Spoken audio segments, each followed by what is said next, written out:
final do arquivo, gente, tem uma parte que está escrita assim: principais prefixos gregos e latinos. Eu não vou ler tudo com vocês, senão a gente vai perder muito tempo aqui. A ideia é que eu consiga fechar isso aqui hoje, né? Tomara que eu consiga. O que é isso aqui, gente? A gente já viu o que são prefixos, né? São aqueles afixos que aparecem no início da palavra antes do radical. O que acontece? Esses prefixos, tanto prefixos quanto sufixos, geralmente eles têm significados, tá, gente? Eles não aparecem ali à toa, né? Eles modificam de alguma maneira aquela palavra. O que a gente tem aqui? Os principais prefixos que são de origem grega e de origem latina. Tá? Obviamente que não estão todos, né? São só os principais, ok? Eu vou ler só alguns com vocês, os outros vocês podem ler depois, tá, gente? O que é importante vocês entenderem? Que às vezes você tem prefixos diferentes, mas com o mesmo significado. E por que isso acontece? Porque muitas vezes eles são prefixos de origens diferentes, mas que na sua língua de origem eles significavam a mesma coisa. Tá? Exemplo disso são os prefixos a ou an, né, que depende da grafia da palavra, ou des e in, que são esses que estão no início, que basicamente significam a mesma coisa, né? Significam negação de alguma coisa. Tá? Mas por que eles são prefixos diferentes que têm o mesmo significado? Porque eles são de origens diferentes.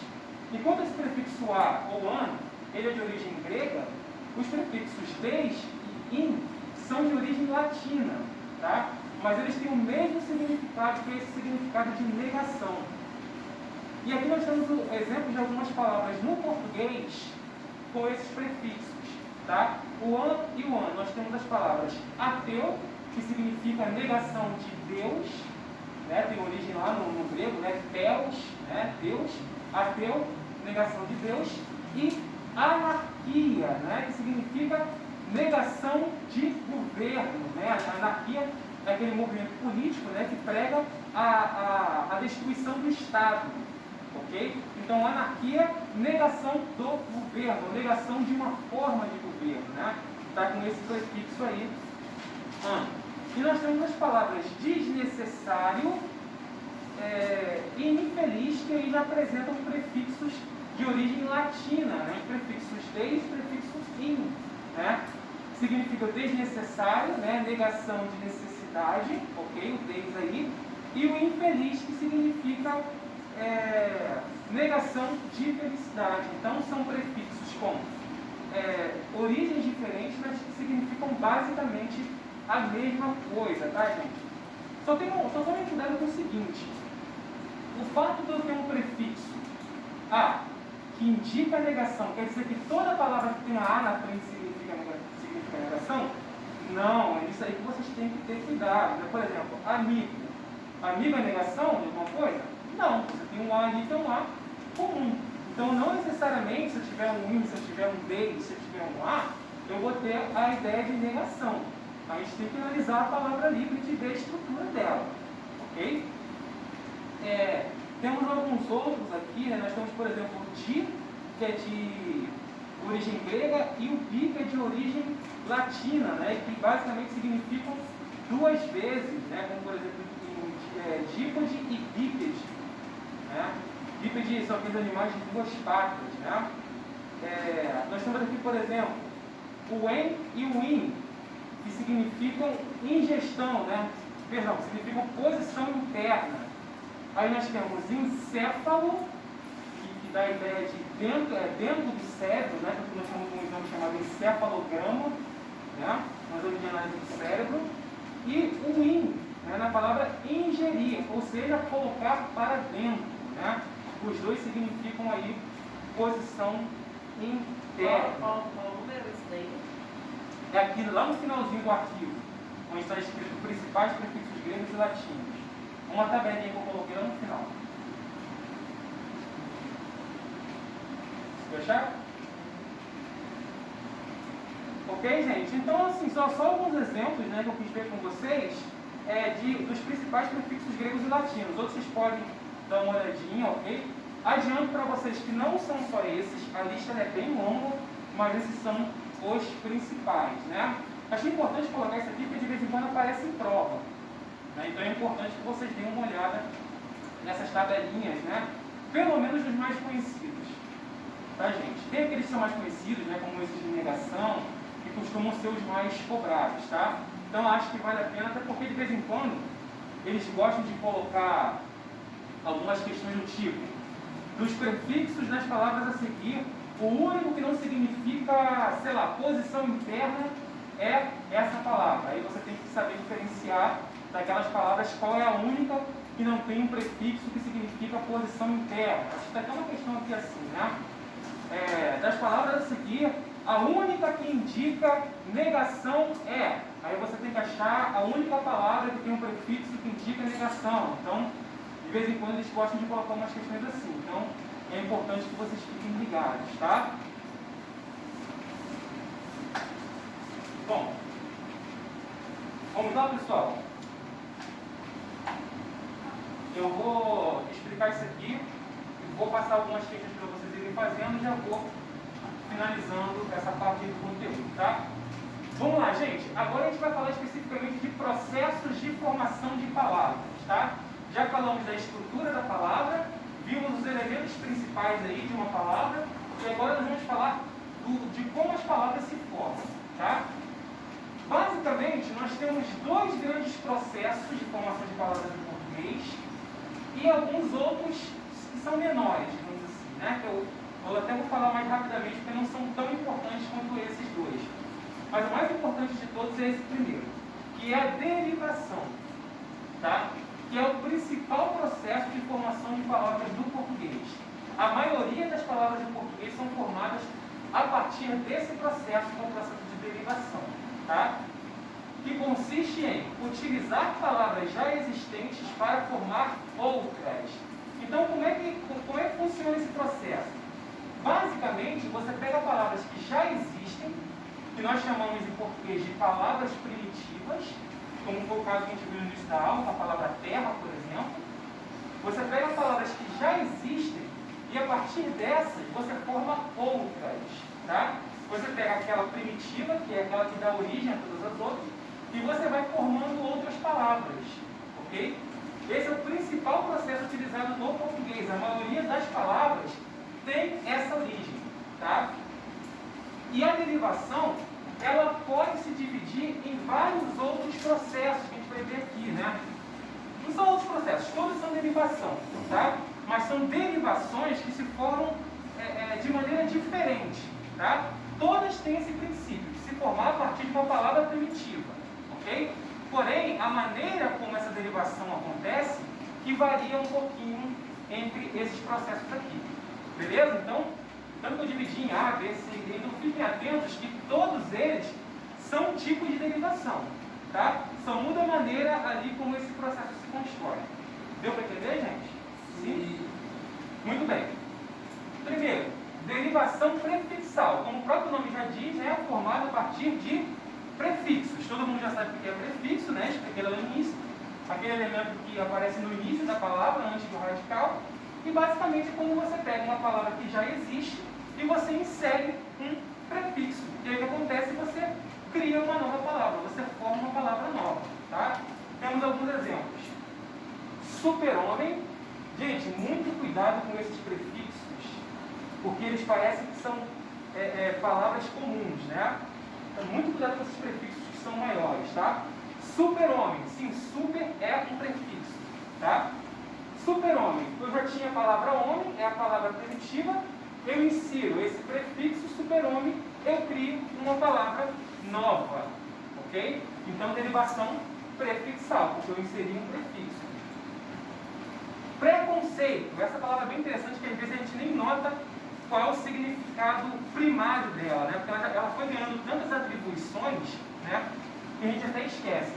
Preconceito, o conceito que você cria previamente, correto? Então você insere o prefixo, ok? Na palavra conceito, que é a palavra primitiva, você forma uma nova palavra pré-conceito, ok? Até a sonoridade dela mudou, né? Esse é mais fechado, né? Preconceito. Indigno, ok? Outro exemplo de derivação prefixal. Você pega a palavra digno, que é a palavra primitiva, você insere um prefixo, o in, que indica negação, ok? E você tem uma nova palavra, a palavra indigno. Tranquilo, gente? Sim? Derivação sufixal. Olha, se a derivação prefixal é a formação de palavras a partir de prefixos, a sufixal, como o próprio nome já diz, é a formação de palavras a partir da inserção de sufixos, né? Folhagem, né? Quando você tem lá um monte de folhas, você tem o sufixo gen, o age, né? Depende do processo aqui, ok? Você tem aqui o radical, você tem a inserção do sufixo, você cria uma nova palavra, ok? Garagista, aquele que trabalha na garagem, você tem o sufixo ista, né? Que é muito utilizado em profissões também, né? Você insere esse sufixo ista, formou uma nova palavra, ok? Palavra primitiva, garagem, insere o ista, forma uma palavra nova. Nacionalista, o mesmo processo, né? Inclusive o mesmo sufixo. Você insere o sufixo ista, ok? Na base do significado, na palavra primitiva, que é a palavra nacional. Insere o sufixo ista, na palavra primitiva, nacional, você criou uma palavra nova, derivação sufixal. Tranquilo? Sim? Derivação prefixal e sufixal. Gente, muita atenção na derivação prefixal e sufixal e na derivação parassintética, tá? Porque elas são muito parecidas, mas não são iguais, eu vou explicar a diferença. Vamos lá. Derivação prefixal e sufixal é a formação de palavras por prefixo e sufixo ao mesmo tempo feita de forma independente. Perceba que eu subliniei esse independente porque isso é muito importante aqui para vocês entenderem. O que acontece na derivação prefixal e sufixal? Você vai ter, ao mesmo tempo, a inserção de um prefixo, que é o que vem antes, e de um sufixo, que é o que vem depois. Porém, a gente tem um elemento importante aqui. Por que eu disse que isso é feito de maneira independente? Porque, embora eu tenha a inserção dos dois ao mesmo tempo, olha o que eu posso fazer. Se eu tirar o prefixo, eu tenho uma palavra possível? Tenho. Fica felizmente, que é uma palavra que também existe. Agora, se eu quiser tirar o sufixo, eu posso tirar? Posso. Eu tenho uma palavra possível? Tenho. Infeliz. Por isso que eu digo aqui que essa inserção ela é independente. Por quê? Embora esses dois elementos sejam adicionados ao mesmo tempo, se eu tirar um deles, eu ainda tenho uma palavra possível. A mesma coisa aqui na palavra deslealmente. Eu tenho a base da palavra, eu tenho a palavra primitiva que é leal. Eu posso tirar o des, o prefixo que fica lealmente, ainda é uma palavra possível, e posso tirar também o mente, o sufixo mente, que aí fica desleal, que também é uma palavra possível. Ok? Por isso que eu disse que a inserção desses elementos é feita de maneira independente. Ok? Porque eu posso tirar um desses dois elementos que eu ainda vou ter uma palavra possível. Deu para entender, gente? Sim? Agora, qual é a diferença para a derivação parassintética? A parassintética também é uma formação de palavras por prefixo e sufixo ao mesmo tempo, mas qual é a diferença? Essa inserção ela é feita de maneira dependente, ou seja, essa palavra ela só funciona com os dois ao mesmo tempo. Se eu tirar um desses elementos, eu não tenho uma palavra possível. Por exemplo, a palavra anoitecer. Se eu tirar esse prefixo, fica anoitecer. Existe isso? Não. A mesma coisa vale se eu tirar o sufixo. Se eu tirar o ser, fica à noite, como se fosse uma palavra só. Isso também não existe, ok? Então, por isso que eu disse que essa inserção é feita de maneira dependente, ou seja, eu tenho a inserção dos dois ao mesmo tempo, eu só posso ter os dois ao mesmo tempo. Se eu tirar um deles, eu não tenho uma palavra possível, Ok? A mesma coisa em empobrecer. Se eu tirar o em, o prefixo fica pobrecer. Ok? Se eu tirar o ser, fica empobre. Também não existe. Ok? Então, só funciona com os dois ao mesmo tempo. Tá? Lembrando sempre que também é um processo de derivação. Tá? Eu tenho a palavra primitiva, que no caso aqui é noite, e aqui pobre. Ok? Mas nesse caso, eu tenho a inserção de prefixo e sufixo ao mesmo tempo, e eu não posso tirar um desses dois elementos, senão eu não tenho uma palavra possível. Ok, gente? Ok. Tranquilo? Próximo. Deu para entender bem a diferença entre derivação prefixal, sufixal e A participio? diferença é que desse aqui, se a gente tirar, não existe nenhuma palavra. Não existe. O outro já tem umas opções. Justamente. Por isso que eu dei esse destaque aqui, tá? O feita de forma independente e feita de forma dependente. Ok? Próximo. Derivação regressiva. É a derivação feita a partir da perda de elementos. Ok?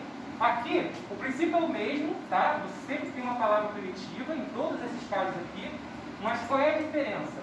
Aqui, ao invés da palavra ganhar novos elementos, ela vai perder, tá? Então, é uma derivação que se forma a partir da perda de elementos, tá? E o melhor exemplo disso é a formação de palavras, né, em que geralmente verbos viram substantivos, como são esses casos aqui. Por exemplo, nós temos dançar, que vira dança. Cantar, que vira canto. Perder, que vira perda. Ok, gente? Percebam que aqui geralmente a gente tem a perda do R, né? Só tenham atenção porque às vezes a gente tem uma mudança de vogal, às vezes não. Tá? Aqui, por exemplo, a gente não tem mudança de vogal, a gente só tem a perda do R. Aqui a gente já tem uma mudançazinha de vogal, né? Mas percebam que geralmente é uma palavra que se forma a partir de outra e geralmente você tem uma perda, né? Tanto é que o nome dela, o próprio nome já diz, né? Derivação regressiva. O que é regressão? Regressão é voltar atrás, né? Então, é uma derivação, é um tipo de derivação que se forma a partir da perda de elementos. Ok? Foi? E o último tipo de derivação, deixa eu virar aqui. O último tipo de derivação que nós temos, que é a derivação imprópria.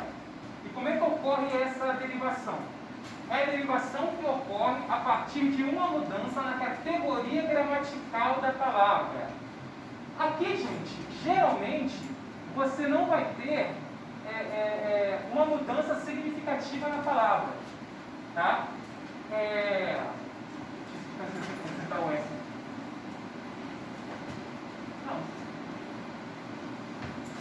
Aqui, você geralmente não vai ter uma mudança na estrutura da palavra. Aqui você vai ter uma mudança gramatical, na categoria gramatical da palavra. O que seria uma mudança na categoria gramatical da palavra? Ou uma mudança de classe gramatical, como por exemplo um adjetivo que vira um substantivo, ou uma mudança menor, como por exemplo um substantivo comum se torna um substantivo próprio, por exemplo. Como a gente vai ver melhor aqui no exemplo. Vamos lá.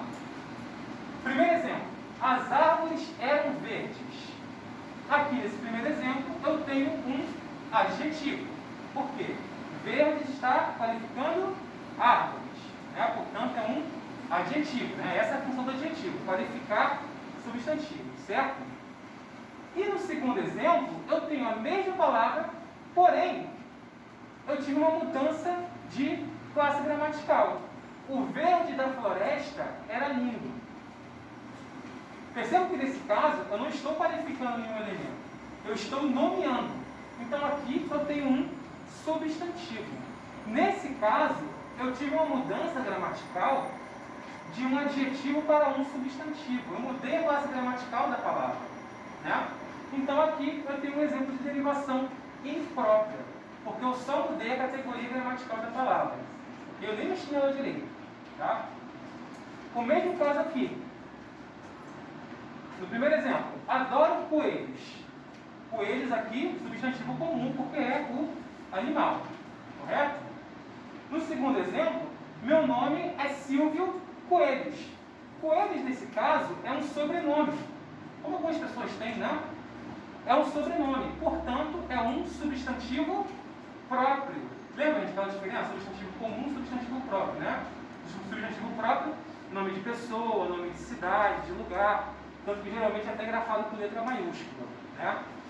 Percebam, eu tive uma pequena mudança de categoria gramatical. Por quê? Coelhos deixou de ser um substantivo comum para virar um substantivo próprio. Ok? Nesse caso, então, eu também tenho um exemplo de derivação imprópria. Gente, deu para entender? Sim. Foi? Mais ou menos? Foi. Vamos lá, é importante, a gente volta. Tá? O que é a mudança de categoria gramatical? É quando uma palavra ela muda de classe gramatical. Sabe as classes gramaticais? Substantivo, adjetivo, artigo? Então, quando eu tenho uma pequena mudança na categoria gramatical, eu tenho esse tipo de derivação. Por que é um tipo de derivação? Aqui no início, o que a gente fala sobre derivação? Que é quando você constrói, quando você cria novas palavras a partir de outras que já existem. Correto?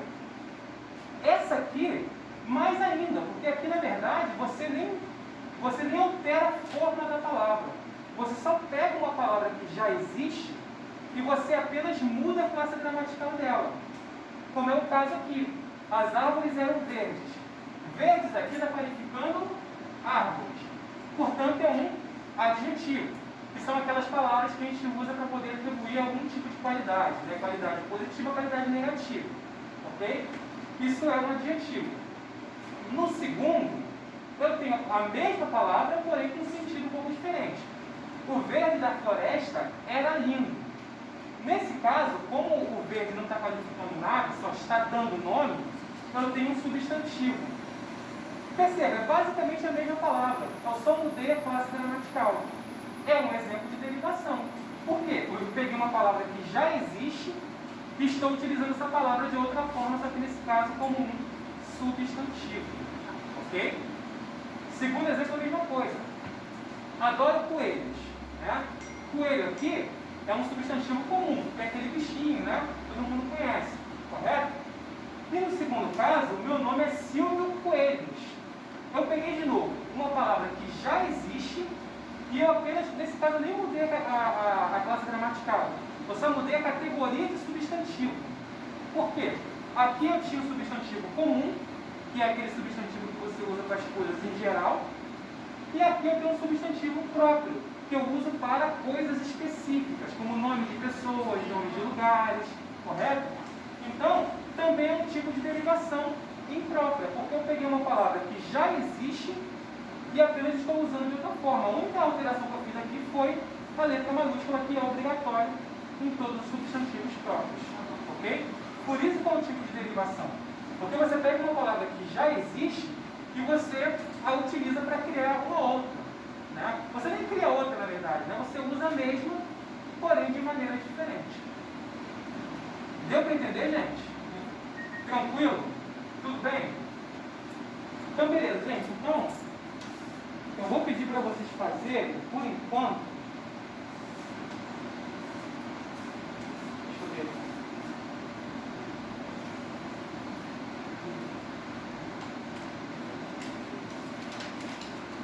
Façam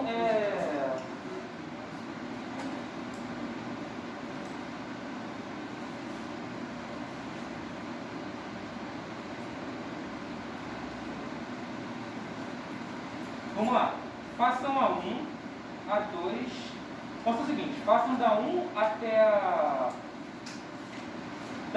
a 7 e façam a 9. Tá? Aqui como pedir em sequência, porque, por exemplo, a 8, ela já se refere a um processo que eu ainda vou explicar aqui na aula, tá? Então façam da 1 até a 7 e façam a 9. Todo mundo entendeu?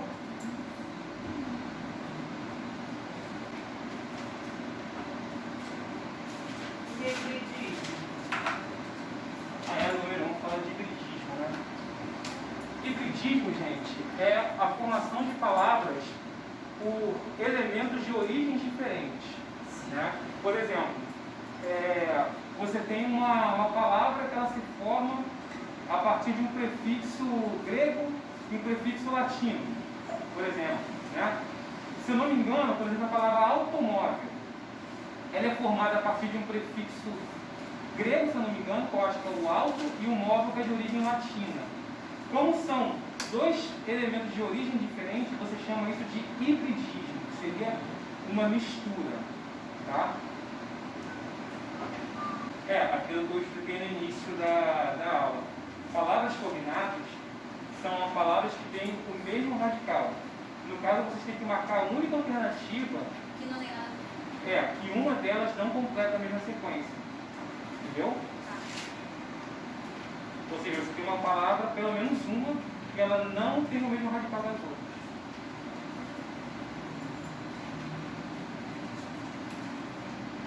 Porque na 4, as alternativas são bem parecidas, tipo a A e a letra E. Eu fui na A, mas a letra E é bem diferente, uma palavrinha no final. Cordial, achei que não se encaixou na letra E. Você tem que analisar aí, porque às vezes parece muito, mas a origem não é a mesma. Cordial e caduco, né? Bem esquisito. Tentem pensar no significado da palavra. Isso ajuda um pouco. É cordial, por exemplo. Uma pessoa gentil. Reis. Esse é um significado.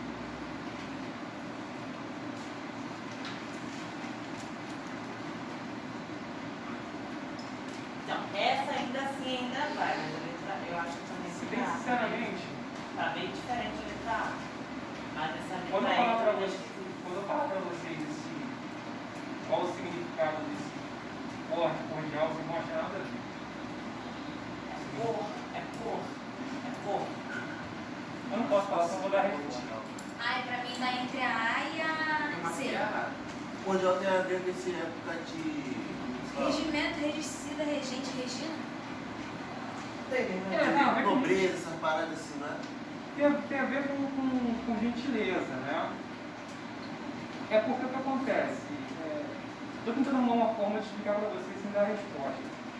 Fala logo da bobeira. É porque o que acontece? A mesma associação, hoje em dia, a gente faz uma associação entre coração e razão. Geralmente a gente associa a razão àquilo que é racional, toda aquela coisa. Mas antigamente, todas essas noções ligadas ao cerebral eram relacionadas ao coração. Então você tem muitas expressões na nossa língua, que a gente nem tem essa noção, que se referem a coração. Entendeu? Cordial é uma delas. Cordial tem sua origem na palavra coração. Eu acho que daria a resposta para vocês, né? E mão de vaca? Oi? Mão de vaca. Mão de vaca, eu não sei exatamente qual a origem, mas eu acredito que mão de vaca seja por conta do formato da mão da vaca, da parte da vaca, talvez, né? Não sei. Aí nesse caso não é nenhuma questão de estrutura da palavra, né? Aí já é uma coisa mais popular mesmo, de associação, né? Eu sei que tem algumas palavras, algumas expressões que são bem interessantes, né? Tipo semeira, limpeira, que tem a ver com o formato de telhado, né? Que as pessoas tinham. Né? Geralmente, os mais ricos tinham um formato de telhado que você tinha duas partes, uma chamava de eira e a outra chamava de beira. E obviamente quem não tinha dinheiro não tinha aquele formato. Professor, e por que pra lá de Bagdá? Eu acredito que é porque seja longe. Bagdá, se não me engano, é no Iraque. Se eu não me engano. Não. Bagdá é no Oriente Médio. Mas eu acho que é no Iraque, se eu não me engano. Pesquisa aí. Mas eu acho que é no Iraque. Se não é Iraque, é algum lugar do Oriente Médio. Se for Bagdá a cidade, eu acho que é. Ah, eu É Iraque? Eu acredito que seja por conta da distância. Tipo, para lá de Bagdá, o sujeito já está, como a gente diz, em outro universo já, né? Tem também terrapado, que é uma origem bem interessante, que tem a ver com alguns suportes de ferro que eles colocavam na porta das igrejas. E aí, obviamente, se você não tinha, né? Você não tinha asfalto. né, nos lugares, e obviamente quanto mais de longe o sujeito vinha, mais ele vinha com os pés sujos de terra. E aí aquele suporte ele ficava ali, e as pessoas iam chegando e iam passando as botas, né? Ou o pé naquele suporte para poder tirar o barro dos pés ou das botas. Geralmente pés, né? Porque geralmente quem não tinha dinheiro nem botas tinha, né? E aí surgiu essa expressão pé rapado. Então muitas expressões elas têm origem em situações específicas, por isso que é muito difícil você saber a origem de algumas até.